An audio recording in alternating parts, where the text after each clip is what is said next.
நாமெல்லாம் சுவாசிக்க தனித்தனி காற்று கிடையாது.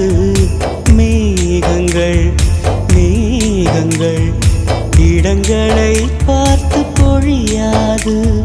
கோடையில் இன்று இலையுதிரும் வசந்தங்கள் நாளை திரும்பி வரும். வசந்தங்கள் மீண்டும் வந்து விட்டார். குயில்களின் பாட்டு காற்றில் வரும். முடிவதும் பின்பு தொடர்வதும் இந்த வாழ்க்கை சொல்லும் பாடங்கள் தானே கேளடி.